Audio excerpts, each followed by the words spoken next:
பிரியமான, அருமையான அன்பு சகோதர, சகோதரி. மீண்டுமாக அன்பையும் வாழ்த்துக்களையும் நான் 2வது பாடத்துல நேரம் தேவனுடைய பா 2வது பாடத்தினுடைய தலைப்பு பிதாவின் ஆதார வசனம். யோவான் 2ஆம் அதிகாரம் 15 17 வரை. யோவான் 2ஆம் அதிகாரம் 15 முதல். உலகத்தையும் உலகத்தில் உள்ளவைகளையும் நேசிக்காதீர்கள். ஒருவன் உலகத்தை நேசித்தால் அவனிடம் பிதாவின் அன்பு இல்லை.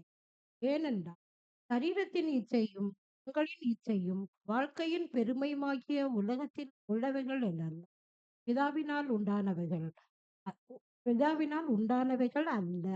அவைகள் உலகத்தினால் உண்டானவைகள். உலகமும் அதன் இச்சையும் ஒழிந்து போகும். தேவனுடைய விருப்பத்தின்படி செய்கிறவனோ என்றென்றைக்கும் நிலைத்திருப்பான்.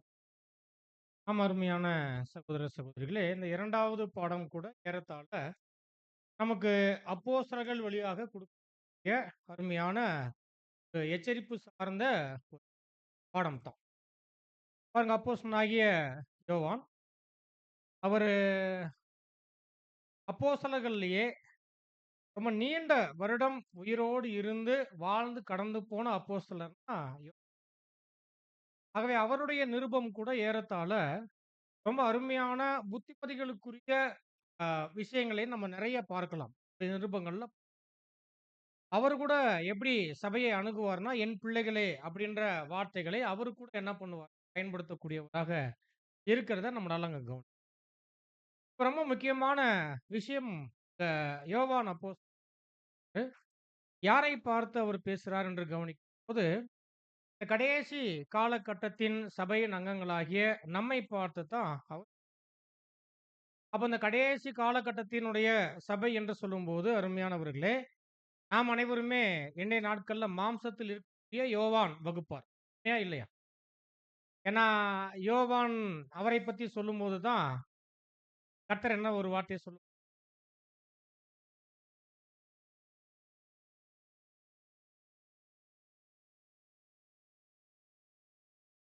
கரெக்ட்டா சொல்லுங்க. நான் வருமளவும் இவன் உயிரோடு இருக்க எனக்கு சித்தமானால் உனக்கு என்னன்னு கேட்டிருப்பான் இல்ல. பட் யோவான் அப்ப யோவான் வகுப்பார் என்று சொல்லும்போது, இந்த கடைசி நாட்கள்ல கர்த்தர் வந்திருந்து, ஆனா மாம்சத்தில் இருக்கக்கூடிய சபை வகுப்பார். அவங்களைத்தான் அந்த யோவான் வகுப்பார். அப்ப அருமையானவர்களே, யோவான் இந்த கடைசி காலகட்ட யோவான் வகுப்பாராகிய சபையின் அங்கங்களுக்கு அவர் சொல்லக்கூடிய ரொம்ப ஆழமான ஒரு வார்த்தைகள் தான். என்ன சொல்றார்ன்னா, உலகத்திலும் உலகத்தில் உள்ளவைகளிலும் அன்பு கூராதிருங்கள். ஒருவன் உலகத்தில் அன்பு கூர்ந்தால் அவனிடத்தில் பிதாவின் செய். இன்னைக்கு காலையில நம்ம வாசிச்ச மன்னா கூட ரொம்ப அருமையான மன்னா, அருமையான மன்னா. அது இல்லாமல் வாக்குத்தத்தம் படிக்கும்போது கூட ரொம்ப முக்கியமான வாக்குத்தத்தம். தேவனும் தேவனுடைய பிள்ளைகளும் இன்னைக்கு எப்படி உறவுல இருக்கிறாங்கன்னா, எப்படிப்பட்ட உறவுல இருக்கு? தம்பி இல்லா தண்டி முறை. ஆ, ஒரு தேவனும் நாமளும் ஒரு நேரடியான ஒரு உறவு முறைக்குள்ள இதனுடைய ஆசீர்வாதத்தை தான் நம்ம பார்க்கிறோம்.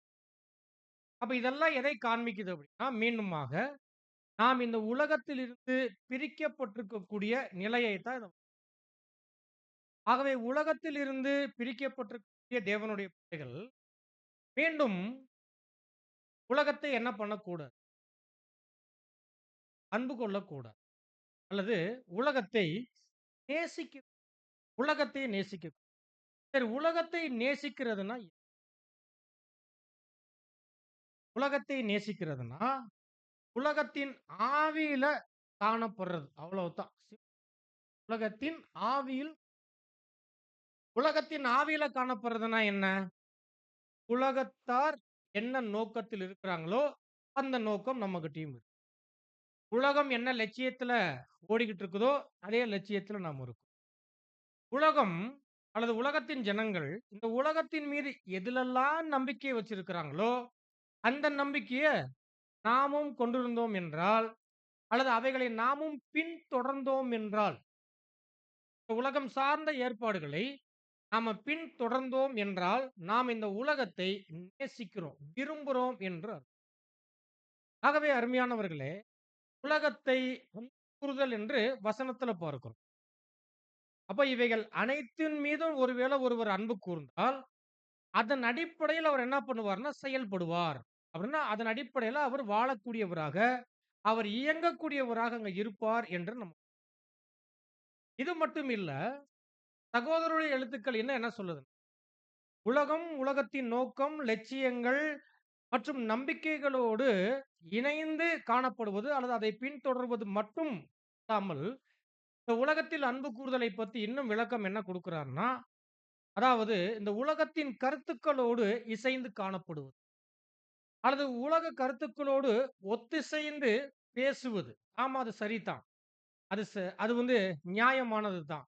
அது ஏற்புடையது தான் என்று இந்த உலகத்தின் கருத்துக்களோடு இணைந்து அதோடு நம்ம பேசுவது.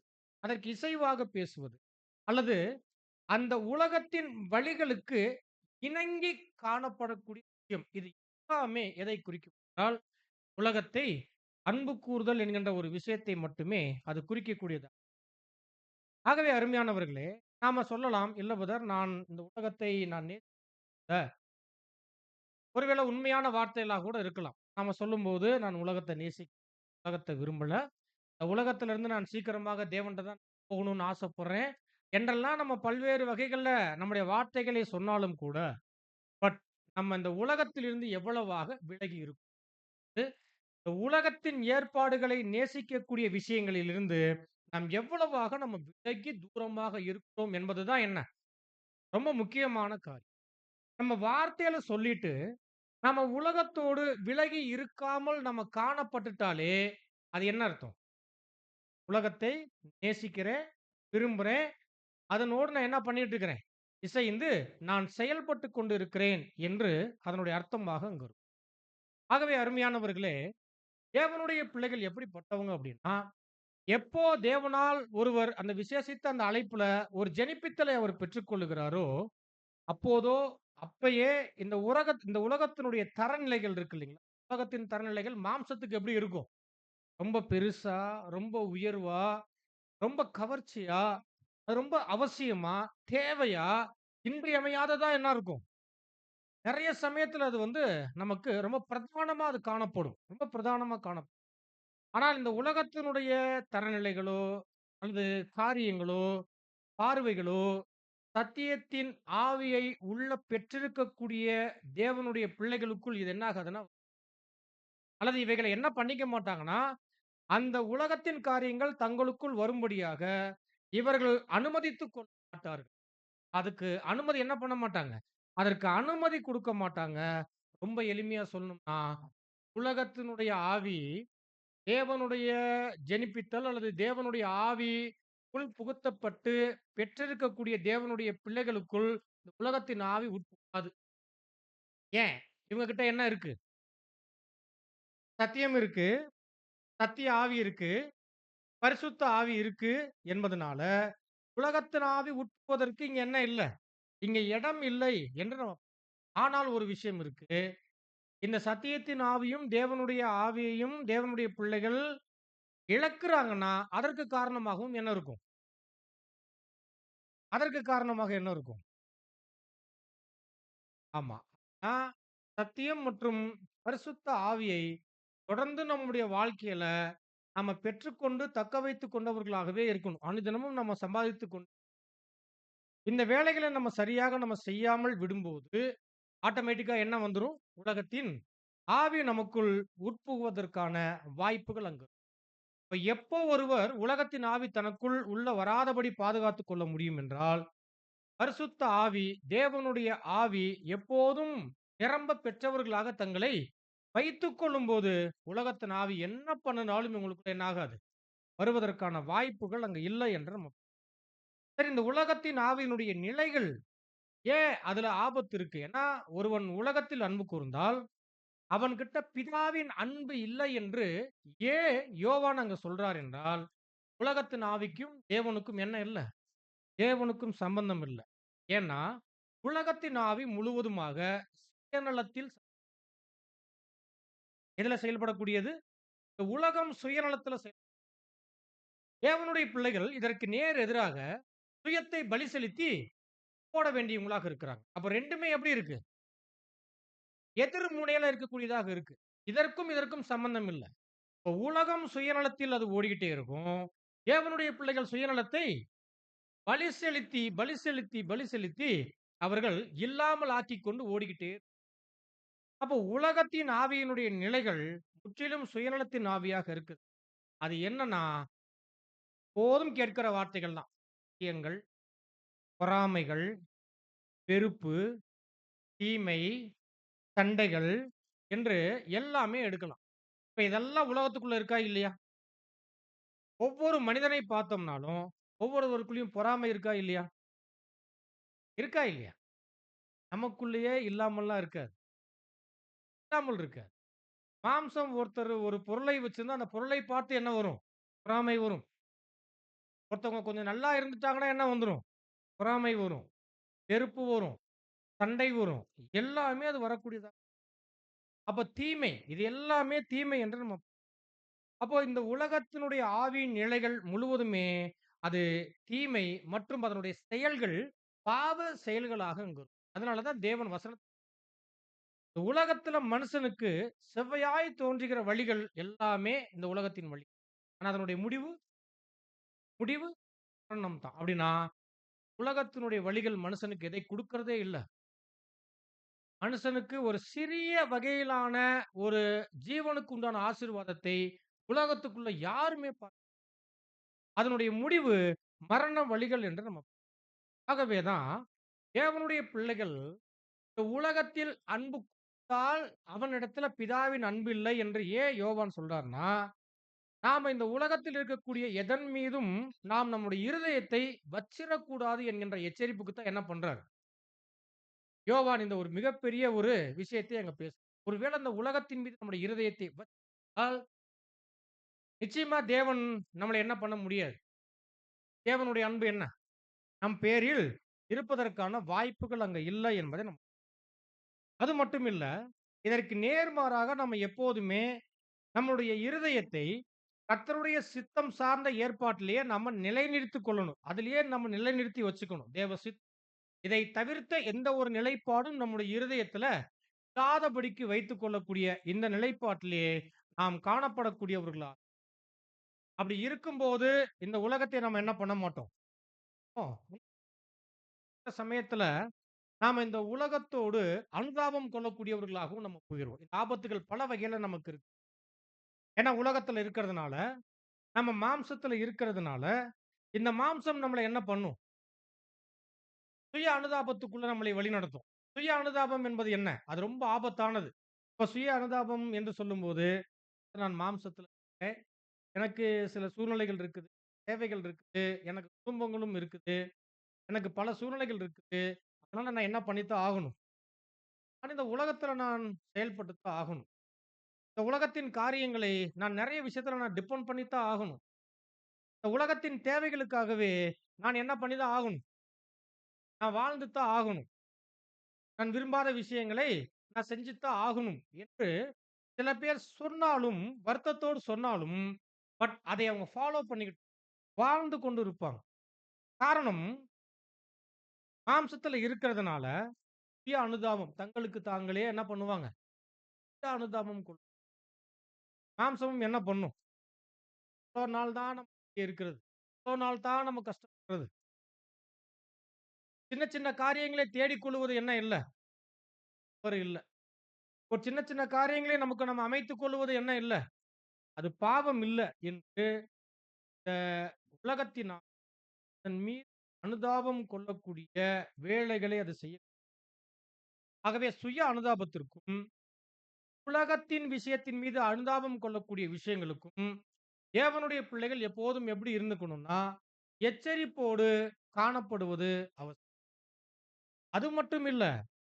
இந்த உலகத்தின் மீது அன்பு கூறாமல் இருக்கணுன்ற விஷயத்துக்கு, இன்னும் நெறைய விஷயங்கள் சகோதரருடைய விளக்கங்களை நம்ம பார்க்கும்போது, நாம பாவத்தின் மீதும் என்ன பண்ணக்கூடாது? பாவம். பாவத்தின் மீதும் நாம நோக்கம் கொள்ளக்கூடாது. அதை திரும்பி பார்க்கக்கூடியவர்களாக இருக்க. அது மட்டும் இல்ல. பாவத்துக்கு உரியவர்கள், தீயவர்கள்.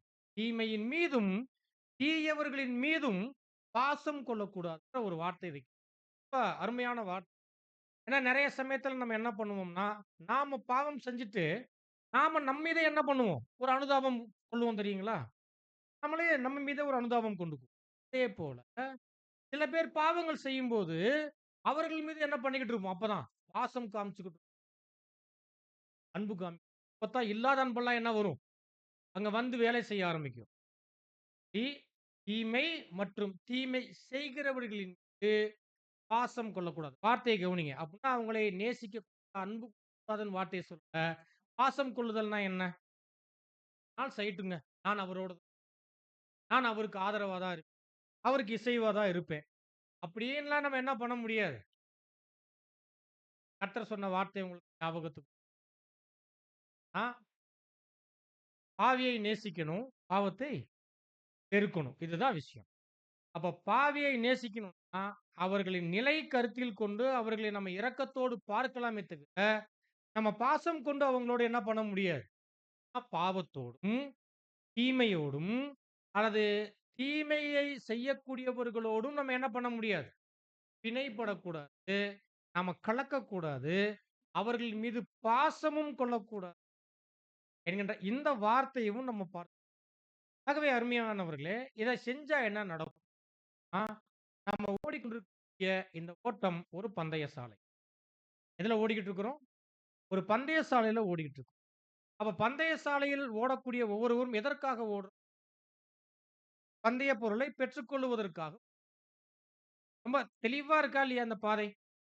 எதற்காக வந்திருக்கிறோம்? எதை பெற்றுக்கொள்வதற்காக இந்த பாதையில ஓடிக்கிட்டு இருக்கிறோன்ற அந்த தெளிவு தேவன் குடுத்திருக்கிறாரா இல்லையா? அப்போ அனைவருமே அந்த பந்தய சாலையில ஒரு பந்தய பொருளை நம்ம பெற்றுக்கொள்வதற்காக நம்ம ஓடிக்கிட்டு இருக்கோம். அப்ப இந்த ஓடக்கூடிய இந்த ஓட்டத்தின் திறனை தேவன் என்ன பண்ணுவார்ன்னா, எப்போதும் பார்த்துக்கிட்டே இருப்பார். அப்படின்னா, நம்முடைய ஓட்டத்தின் திறன் என்ன ஆகிட்டே இருக்கணும். ஓட்டப்பந்தயத்துல ஓடுறவங்களுடைய அவங்க ஓட்டத்தை பாருங்க. அவங்களுடைய வேகம் கூடிக்கிட்டே போகுமே தவிர, குறையாது. ஏன் குறையாது? கொஞ்சம் பிரேக் விட்டா கூட என்ன ஆயிடும்? அவங்களுக்கான பந்தய பொருள் என்ன ஆயிடும்? இன்னொருத்தர் பெற்றுக்கொண்டு இப்ப என்ன பண்ணுவாங்கன்னா, ஓட்டத்தை ஆரம்பிச்சுட்டா, அப்புறம் என்ன பண்ணிரணும்? உயிர குடுத்தா அது ஓடி முடிக்கணும். எந்த இடத்துலயும் வேகத்தை கூட்டுவாங்களே தவிர என்ன பண்ண மாட்டாங்க? குறைக்க மாட்டாங்க. அப்ப நம்மளுடைய பந்தய சாலை என்பது, அது நம்முடைய உடன்படிக்கையின் வாழ்க்கை முழுவதும். இந்த வாழ்க்கை முழுவதும் நம்முடைய ஓட்டம், அது எப்படி இருக்கணும் தெரியுமா? அதனுடைய திறனை தேவன் பார்ப்பார் என்று சொல்லும்போது, ஒவ்வொரு காலகட்டத்திலும், ஒவ்வொரு நாளும் நம்முடைய ஓட்டமானது அதிகரித்தே காணப்படும். அது வீரியத்தோடே காணப்படணும். வேகத்தோடே காணப்படணும். புயல் அடிச்சாலும், மழை வந்தாலும், ஏன் நம்ம தலை மேல விழுந்தாலும், ஓட்டம் என்ன ஆகக்கூடாது? ஓட்டம் நிக்கக்கூடாது. எவ்வளோ பெரிய அசாதாரணமான சூழ்நிலைகள் நம்மளை சூழ்ந்து நின்றாலும் கூட, நாம ஓட்டத்துல நிக்க ஓடிக்கிட்டே இப்போ அது நம்முடைய திறனை கொண்டு அது சரி. இந்த திறன் நமக்கு எப்படி கிடைக்கும்? தொடர்ந்து முன்னேறி செல்லுவதற்கான திறன் எப்படி கிடைக்கும்? ஆ தேவனுடைய பிள்ளை தேவனுக்கு எவ்வளவாக கீழ்ப்படிகிறது. அந்த கீழ்ப்படிதலே அவர்களுக்கு தேவையான திறனை தரக்கூடியது. தேவனுக்கு கீழ்ப்படியக்கூடிய கீழ்ப்படிதல் ஓட்டத்திற்கான திறனை அது இந்த ஒரு விஷயத்தையும் அங்க சகோதரர் அங்க ரொம்ப அழகா காமிக்கிறார். ஆகவே அருமையானவர்களே, அநேகர் இந்த ஓட்டத்துல கீழ்ப்படியாமல் என்ன ஆயிடுறாங்கன்னா, இந்த உலக வசீகரத்தினால வெல்லப்பட்டு என்ன ஆயிடுறாங்க? உலகத்தின் வசீகரங்கள் அவர்களை வென்றெடுத்து, அவங்க தேவனுக்கு கீழ்ப்படியாமல், அவங்களுடைய ஓட்டத்தின் திறனை என்ன பண்ணிருதுன்னா, அவங்களுக்கு கம்மி பண்ணிருது. ஆகவே ஒரு சமயத்துல நல்லா ஓடிக்கிட்டு இருந்தவங்க திடீர்னு ஏன் காணா போறாங்க? திடீர்னு ஏன் நின்னு போயிடுறாங்க? திடீர்னு ஏன் அவங்க ஆரம்பிச்ச இடத்திலேயே நிக்கிறாங்க? அல்லது ஏன் பின்னாடி அவங்க போக ஆரம்பிச்சுடுறாங்க அப்படின்னா, உலக கவர்ச்சிகளினால் அவங்க வெல்லப்பட்டு, அவங்களுடைய திறனை இழந்து தேவனுக்கு என்ன ஆகுறாங்க? அப்ப ஓடிக்கிட்டு இருந்த காலங்கள்ல என்ன நடந்திருக்கு? தேவனுக்கு கீழ்ப்படிஞ்சிருக்கிறாங்க. ஆகவே அவங்களுடைய திறனை கொண்டு என்ன பண்ணிக்கிட்டே இருந்திருக்கிறாங்க. அவங்க தொடர்ந்து ஓடிக்கிட்டே இருந்திருக்கிறாங்க, செயல்பட்டிருக்கிறாங்க, உண்மை காமிச்சிருக்கிறாங்க, அவங்க ஊழியங்கள் பண்ணியிருக்கிறாங்க, வளர்ந்திருக்கிறாங்க, குணம் காமிச்சிருக்கிறாங்க என்பதையெல்லாம் நம்மளால அங்க ஆனா எப்போ இவங்க உலக கவர்ச்சிகளினால் வெல்லப்படுகிறார்களோ, அங்க அவங்களுக்கு என்ன நடக்குது? இந்த ஒரு பெரிய ஆபத்து அங்க நடக்கிறதாக அநேகர் வெல்லப்படுற உலக உலக வசீகரம் சாதாரணமான விஷயம் இல்ல இந்த உலகம். ஆகவே அருமையானவர்களே, இதை பத்தி எங்க சகோதரர் சொல்லும்போது, யாரெல்லாம் இந்த உலக வசீகரங்களினால் வெல்லப்படுகிறார்களோ, அவர்கள் முன்பு இருக்கக்கூடிய பரிசையும் அவர்கள் சேர்ந்தே இழப்பாங்க அப்படின்னு இழந்து போறாங்களா? அவங்க முன்பு இருக்கக்கூடிய பரிசு என்ன பரிசு? எவ்வளோ பெரிய பரிசு அது. அந்த பரிசையும் என்ன ஆகுறாங்களாம்? அந்த பரிசையும் அவர்கள் இழக்கக்கூடியவர்களாக அங்க ஆகுறாங்க என்று ஆகவே இந்த உலகத்தின் தயவு மற்றும் தேவ தயவு 2யுமே பெற்றுக்கொள்வதற்கு அநேகர் ஆசைப்படுறாங்க. 2யுமே தக்க வச்சுக்கணும். உலக தயவும் வேணும், தேவ தயவும் வேணும். இது சாத்தியமா? சாத்தியமா? ஏதாவது ஒண்ணு தான். ஒண்ணு உலகம்னா உலகத்துக்குள்ள, இல்ல தேவன்னா தேவன்ட்ட வந்து. அப்படின்னா 2 எஜமான்களுக்கு என்ன பண்ண முடியாது? 2 எஜமான்களுக்கு ஊழியம் பண்ண முடியும். அப்படின்னா 2 பேரை திருப்திப்படுத்தக்கூடிய வாழ்க்கை வாழவே முடியும். ஆனா அநேகர் என்னன்னா, மாம்சத்தின்படி வாழணுன்ற ஆசையும் இருக்கு. ஆனா அதே சமயத்துல இந்த மாம்சத்துல ஒரு நாள் நம்ம இருக்க மாட்டோம், செத்துருவோம். ஆனா செத்தா எங்க தான் போயிரணும். செத்தா செத்தாலும் இவங்களுக்கு என்ன வேணுமா? கனம், அழியாமை, மை. அப்ப 2யும் தக்க வைத்துக் கொள்வதற்கு அநேகர் என்ன பண்றாங்கன்னா, அநேகர் முயற்சி செய்றாங்க. அதனால தான் அப்போஸ்தலர் சொல்றாரு, இந்த உலக பொக்கிஷங்களினால் நீங்க வெல்லப்படாமல் இருங்க. இந்த உலக பொக்கிஷம் என்று சொல்லும்போது, ரொம்ப அழகா அதை உலகத்தின் ஆவின்னு என்ன சொல்றாரு? உலகத்தின் அல்லது உலகத்தில் அன்பு கூராதிருங்கள். உலக பொக்கிஷத்தை தான் உலக ஆசைகள் என்று ரொம்ப உலகம் என்பது என்ன? பார்க்கும்போது எல்லாமே மண்ண பார்த்தாலும் ரோட்ல போகும்போது தங்க நகை கடைகளை பார்த்தாலும் பொக்கிஷம். ஒரு பொருளை பார்த்தாலும் அது எப்படித்தான் தெரியுது இந்த மாம்சத்துக்கு? பொக்கிஷமா தெரியுது. பணத்த பார்த்தாலும் பொக்கிஷம். எதை பார்த்தாலும் பொக்கிஷம். அப்ப இதன் மீது ஆட்டோமேட்டிக்கா என்ன வந்துருது? ஆசை வருது. அப்ப இந்த உலகத்தின் பொக்கிஷங்களை தான் உலக ஆசைகள் என்று அவர் சொல்லக்கூடியவராக சுருக்கமாக அங்க ஆகவே அருமையானவர்களே, மாம்சம் அதனுடைய இச்சைகள் சாதாரணமானது. ஆனா வசனத்துல சொல்றாரு, மாம்சத்தின் இச்சைகளும், கண்களின் இச்சைகளும், ஜீவனத்தின் பெருமைகளும். 3ஆ அவரு பேசுறாரு. மாம்சத்தின் இச்சைன்னா என்ன? கண்களின் இச்சை. பிரிக்கிறார் இல்லீங்களா? நம்ம எல்லாத்தையும் ஒண்ணா நம்ம என்ன பண்ண முடியாது, பார்க்க முடியாது. அப்ப மாம்சத்தின் இச்சை வேற, கண்களின் இச்சை வேற, ஜீவனத்தின் பெருமை அப்படின்னா, அருமையா தமிழ்ல படிச்சாங்க. வாழ்க்கையின் பெருமை. வாழ்க்கையில பெருமை கொள்ளக்கூடாது அப்படின்போது, இது 3யும் நம்ம எப்படி நம்ம புரிந்து கொள்வது? இப்ப மாம்சத்தின் இச்சை என்றால், ரொம்ப அருமையான விளக்கம் குடுக்குது. ஆனா மாம்சத்துல இருக்கக்கூடிய நமக்கு ரொம்ப கஷ்டம். மாம்சத்தின் இச்சை என்பது விலங்குகளின் உணர்வு நிலைக்கு ஒத்தவைகள். அல்லவா? விலங்குகளின் உணர்வு நிலை. இத நம்ம எப்படி புரிந்து கொள்வது? விலங்குகளின் உணர்வு நிலை எப்படி இருக்கும்? ஆ இன்னைக்கு இந்த விலங்குகளின் உணர்வு நிலையில தான் நெறைய மனிதர்கள் அந்த உணர்வுல வாழ்வதற்கு அவங்களுடைய வாழ்க்கையவே நெறைய பேர் என்ன தியாகம் பண்ணி எதுல? நெறைய பேர் அவங்க சாப்பிடுறதே அவங்களுடைய வாழ்க்கையா எப்படி? சாப்பாடே வாழ்க்கை. வசனம் நமக்கு என்ன சொல்லுது தெரியுங்களா? "நீ போஜன பிரியனாய் இருந்தால் தொண்டையில என்ன பண்ணிரு? கத்தி வை. சில பேர் சாப்பிடுறது அவங்களுக்கு என்ன? அதுதான் வாழ்க்கை. மிருகம் எப்படி இருக்கும்? மிருகத்தினுடைய உணர்வு எப்படி இருக்கும்? புரியுதுங்களா? அதே போல பாருங்க சில பேர் ரொம்ப உல்லாசமா இருக்கணும். எப்போதுமே நான் என்ஜாய்ஃபுல்லா இருக்கணும். சந்தோஷமா இருக்கணும், மகிழ்ச்சியா இருக்கணும். வாழ்றாங்களா? பூமியில இருக்கிறாங்களா? நெறைய பேர் இருக்கிறாங்களா? அது என்ன உணர்வு நிலை? மிருகங்களுடைய உணர்வு நிலை. அதனால தான் நெறைய பேர் அவங்களுக்கு இன்பம் எதுதான்? அவங்களுக்கு சந்தோஷம் எதுதான்? குடிக்கிறத தவிர எதுவுமே கிடையாது. அவங்கள நீங்க என்ன பேசுங்க, ஏதாவது உணர்வு இருக்குமா? எதுவுமே இருக்காது. அவங்களுடைய விருப்பம், அவங்களுடைய நாட்டம் எல்லாமே அந்த குடிக்கிறதுல அங்க இருக்கும். அதே போல இன்பம். இன்னும் சில பேருக்கு இருக்கிற வரை ஆடம்பரம். அப்ப ஆடம்பரம்னா என்ன? அவங்களுடைய வாழ்க்கை. அது பூமியில பெரிய கார் பங்களா. நான் ரொம்ப ஆடம்பரமா என்னைய பார்த்தாலே என்னன்னு சொல்லிறணும். இருக்கிறாங்க. அது போலலாம் இருக்கிறாங்க.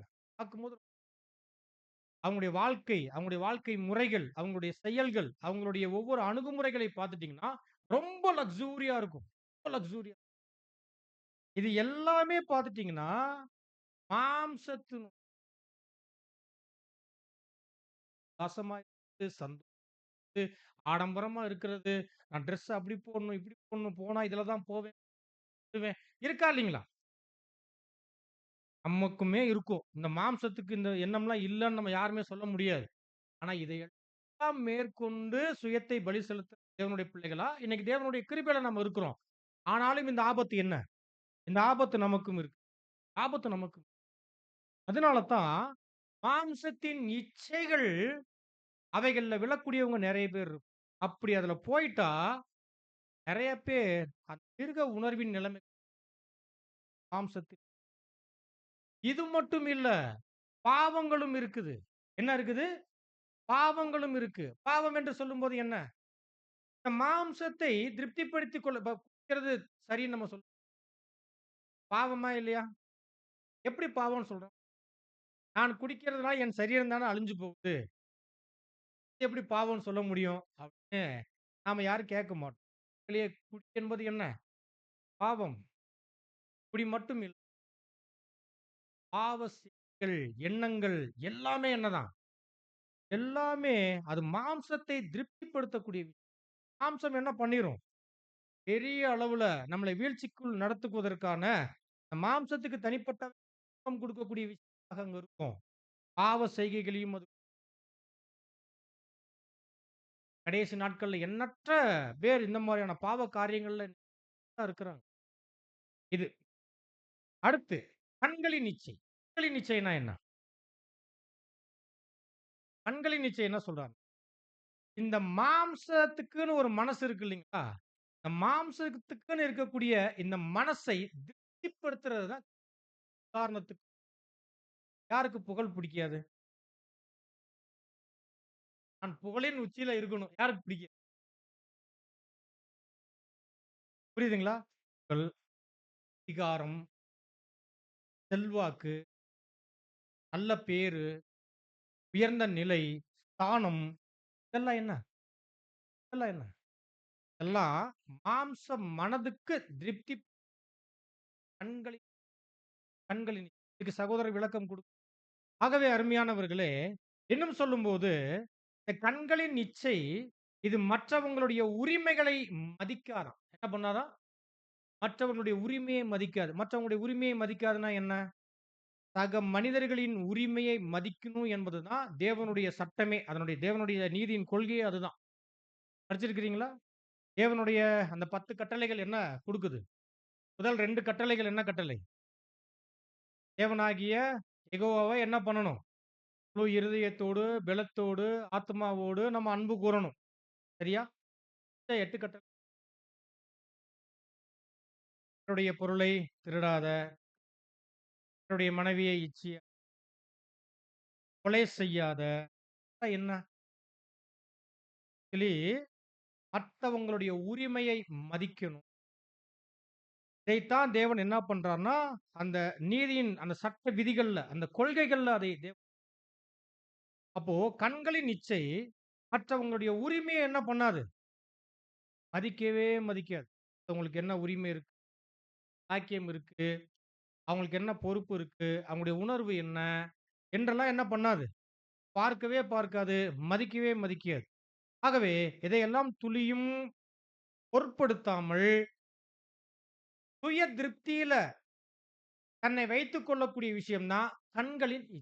இப்ப மாம்சத்தின் இச்சையினுடைய செயல்பாடுகள் வேற. கண்களின் இச்சை என்பது அவங்களுடைய மாம்சம் மனதை திருப்திப்படுத்தக்கூடிய இதைத்தான் அங்க காமிக்கும். சரி ஜீவனத்தின் பெருமை என்றால், ஜீவனத்தின் பெருமை என்பது வாழ்க்கையின் பெருமை. சரி வாழ்க்கையின் பெருமை என்று சொல்லும்போது, இது என்ன வாழ்க்கைய பத்தி பூமியில மனிதர்கள் எல்லாம் வாழ்ந்துகிட்டு இருக்காங்க இல்லைங்களா? மாம்சத்தின்படியான வாழ்க்கை. ஆக்சுவலி இந்த வாழ்க்கையை வேதம் என்ன சொல்லுது? பாவ வாழ்க்கை. சரியா? பாவ வாழ்க்கை. இப்ப இந்த வாழ்க்கை நல்ல வாழ்க்கை என்றால், இந்த வாழ்க்கை ஆரோக்கியமான வாழ்க்கை என்றால், எந்த ஒரு குறையும் இல்லாத வாழ்க்கை என்றால், தேவன் நமக்கு அழைப்பு குடுக்க வேண்டிய அவசியம் ஏதாவது இருக்கா? இல்ல இல்லீங்களா? மனுக்குலத்தை மீட்டு ராஜ்யத்துல வழிநடத்தணுன்ற ஏற்பாடு ஏதாவது இருக்குதா? ஓ! தற்கால இவ்வுலகத்தினுடைய வாழ்க்கை அது என்ன?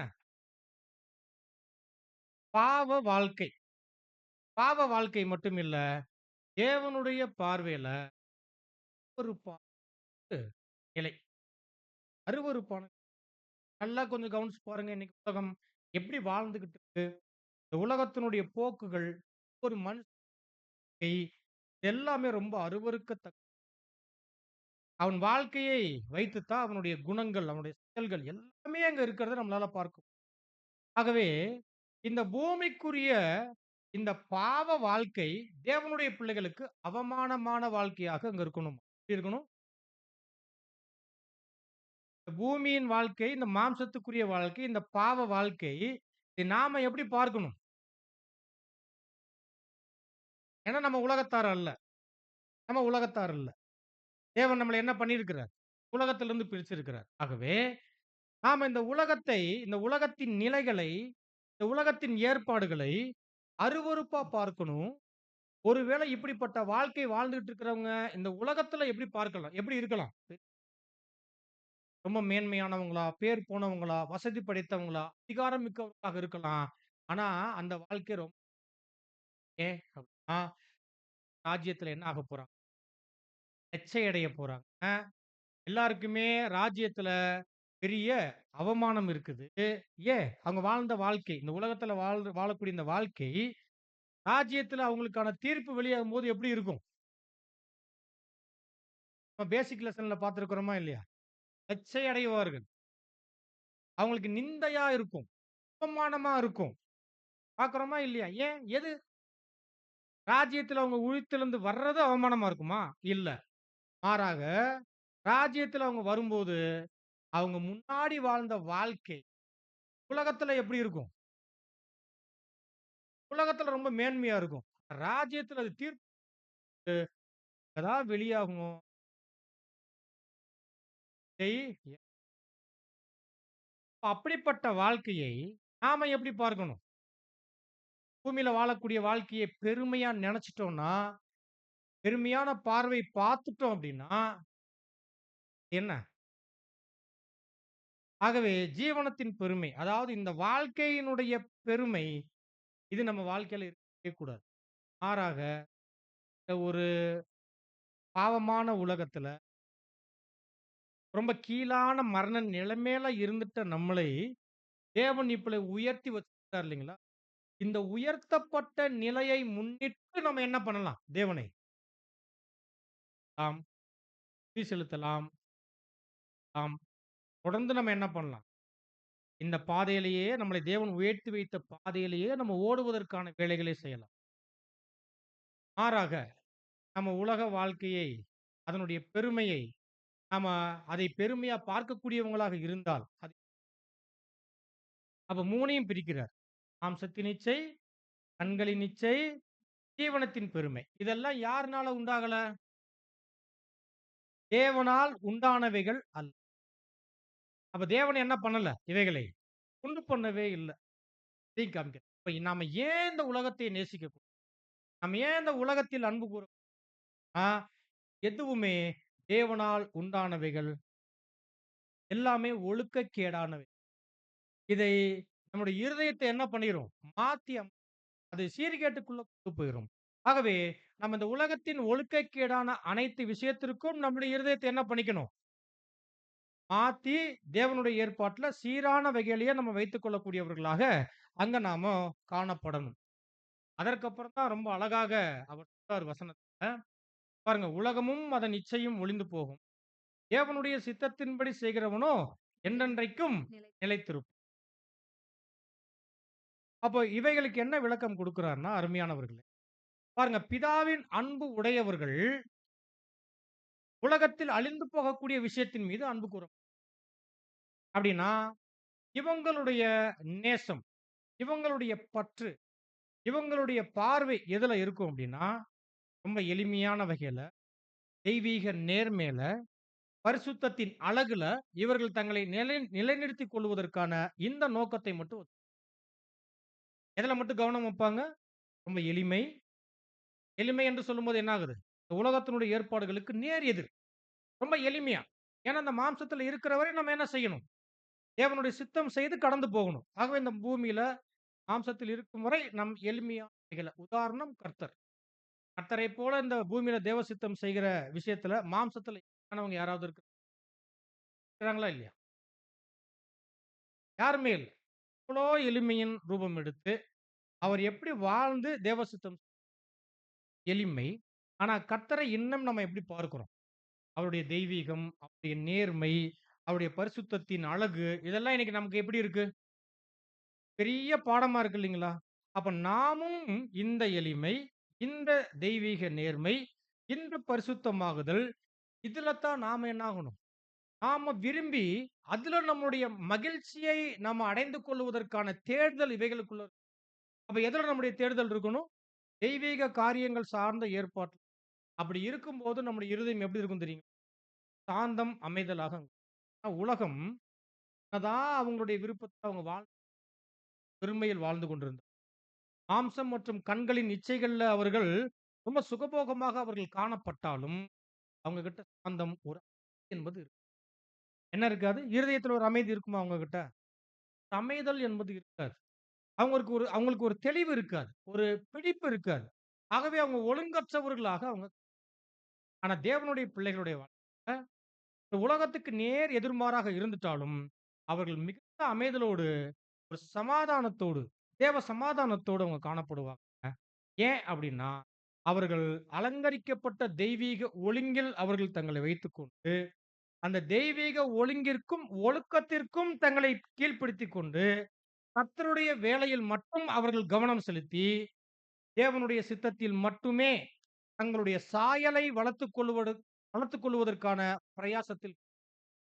அப்ப கர்த்தருடைய சாயலை வளர்த்துக் கொள்ளணும் அப்படின்னா, நாமோ அவருடைய வேலை, அவருடைய சித்தத்தை செய்யக்கூடிய ஏற்பாட்டுல தான் அவருடைய சாயலை வளர்த்துக் கொள்ள முடியும். அவர் சித்தம் செய்வதில்ல, அவருடைய வேலைகள்ல காணப்படுவதில்ல. ஆனால் நான் அவருடைய சாயல்ல வளருவேன் என்றால் அது முடியுமா? சாத்தியமான்னா சாத்தியம் இல்லை. ஆகவே அருமையானவர்களே, கர்த்தருடைய ஜனங்கள், கர்த்தருடைய பிள்ளைகள், கர்த்தருடைய வேலையில் அவருடைய சித்தத்தை செய்யக்கூடிய அந்த வேலையிலேயே அவர்கள் என்ன ஆவாங்க? அவருடைய சாயலை அடையக்கூடியவர். ஆகவே நாம் இந்த உலகத்தின் ஆவிக்கு கீழ்ப்படிந்தால் என்ன நடக்கும் அப்படின்னு, தேவனுடைய தயவையும், தேவனுடைய ஆதரவையும் நம்ம இழக்கக்கூடியவர்களாக போயிருவோம் என்கின்ற எச்சரிப்பு இந்த 3 வசனம். ரொம்ப எளிய பாடம் தான். 3 வசனங்களுக்கு விளக்கம் தான். ஆகவே நாம் இந்த உலகத்தின் ஆவிக்கு கீழ்ப்படிதல் எதை குறிக்கும்? நாம் உலகத்திலும், உலகத்தில் உள்ளவைகளிலும் அன்பு கூர்ந்தால், பிதாவின் அன்பு அப்ப இப்ப நம்மை ரியலைஸ் பண்ணணும். நம்மளுடைய நேசமும், நம்முடைய விருப்பமும், நம்முடைய ஆசையும் எதன் மீது? அப்ப உலகம் என்னன்னு பார்த்துட்டோம். தேவனுடைய அன்பு உடையவர்கள் எப்படி இருப்பாங்கன்னு பார்த்தோம். அப்ப இந்த உலகத்தில் அன்பு கூர்ந்தால், அவங்க மாம்சம், கண்கள் மற்றும் உலகத்தின் வாழ்க்கையினுடைய இருப்பாங்கன்றத வேதம் காண்பிக்கும். ஆனா தேவனுடைய பிள்ளைகள் இதற்கு நேர் எதிரான எளிமையில, பரிசுத்தத்தில, நேர்மையில, மற்றும் தேவ சித்தம் செய்கிற விஷயத்திலேயே தேவ சாயலை அடையக்கூடிய வழிகள்ல இவர்கள் தங்களை அர்ப்பணித்து இந்த வாழ்க்கையில தான் இவர்கள் மிகுந்த அமைதல், தேவ சமாதானத்தில் காணப்படக்கூடியவர்களாக இருப்பாங்க. காரணம், இந்த தேவ தயவை இழந்துட்டோம்னா, நம்ம ஆபத்துக்குள். ஆகவே இந்த தேவ தயவை இழக்கச் செய்யக்கூடிய விஷயங்கள் தான் உலகத்தின் ஆவி. ஆகவே உலகத்தின் ஆவிக்கு நம்ம கீழ்ப்படிஞ்சிட்டோம்னா, திரும்பிட்டோம்னா, நம்ம நேசிச்சுட்டோம் அப்படின்னா, நம்ம தேவ தயவை இழந்து போவதற்கு நெறைய வாய்ப்புகள். ஆகவே தேவ தயவை இழக்காதபடிக்கு, அதை மாத்திரம் நோக்கி பார்க்கக்கூடிய தேவனுடைய பிள்ளைகளாக நாம் காணப்பட வேண்டும். அதனால தான் யோவான் சொல்லும்போது, "உலகங்களிலும்" ஃபைனலா அவர் முடிக்கும்போது இல்ல, "உலகமும் என்னாயிரும்? ஒழிந்து போகும்." அப்படின்னா, எவ்வளவு தான் அதன் மீது பிரயாசங்கள் எடுத்து, ஆசைகள் வைத்து, நாம் அவைகளை பெற்றுக்கொள்ளக்கூடியவர்களாக நம்ம காணப்பட்டாலும், நிச்சயமா அது என்ன ஆயிடும்? யுகம் முடியும்போது யுகம் முடியும்போது எல்லாமே முடிவுக்கு வந்துரும். ஏன்னா ராஜ்யத்துல அவர்கள் அவர்கள் கையில வச்சிருக்கிறதெல்லாம் அவங்களுக்கு தேவன் திருப்பி இருக்குமா? அந்த ஏற்பாடு இருக்குதா? அதான் நம்ம பேசிக் அம்பானிக்கு அவர் சொத்து அப்படியே பில் கேட்ஸாவே இருப்பாரா? அப்படின்னா என்ன அர்த்தம்? பிச்சைக்காரனா இருந்துட்டு நீ என்னதான் போணும்? இன்னைக்கு உனக்கு அந்த பஸ் ஸ்டாண்ட்ல தான் நீ தேவன். அப்படின்னா என்ன அர்த்தம்? பணக்காரனா இருக்கும். தரித்திரன் தரித்திரனா. ராஜ்யத்துல எல்லாருமே என்ன ஆவாங்க? ஆதாமுக்கு தேவன் கொடுத்த ஆசீர்வாதம். தற்காலத்தின் உலகத்தினுடைய எந்த விஷயம் இல்லை. ஆகவே இல்லாமல் போகிற விஷயத்தின் மீது நீங்க என்ன பண்ணிற வேணாம். ஆசைகள், இச்சைகள், கனவுகள் நீங்கள் வைத்து நீங்கள் தேவ தயவையும் இழந்து போயிரு. தேவனுடைய சித்தத்தினோ என்றென்றைக்கும் நிலைத்திரும். ஆகவே நம்ம என்றென்றும் நிலைத்திருக்கத்தக்கதாக நாம் என்ன பண்ணலாம்? தேவனுடைய சித்தத்தை மட்டும் செய்யக்கூடியவர்களும் தேவன் நம் யாவரையும் ஆசீர்வதித்து